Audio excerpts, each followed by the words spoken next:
CJI BR Gavai यांच्यावर झालेला जो हल्ला आहे तो गंभीर आहे। हा न्यायव्यवस्थेवरील हल्ला आहे, संविधानावरील हल्ला आहे।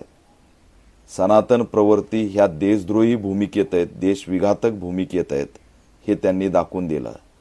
हा गवईंच्या दिशेने फेकलेला बूट हा न्यायव्यवस्थेवर फेकलेला बूट आहे, इथल्या संविधानाच्या दिशेने फेकलेला बूट आहे। आणि हे कायमस्वरूपी सनातन विचार मानणारे जे काही आहेत ते देशद्रोहीच्या भूमिकेत आहेत, म्हणून सनातन मानणारे देशद्रोही घोषित करावेत अशी सुद्धा आम्ही या ठिकाणी मागणी करतोय। आणि न्यायाधीशावरती झालेला हल्ला हा गंभीर आहे। एक दलित न्यायाधीश झालाय हे अनेकांना पचत नाही आणि त्याच्यामुळे अशा पद्धतीने भ्याड हल्ले केले जात आहेत।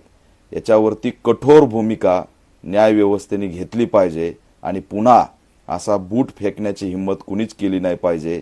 अशा पद्धतीची या ठिकाणी शिक्षा सुद्धा कारवाई सुद्धा झाली पाहिजे।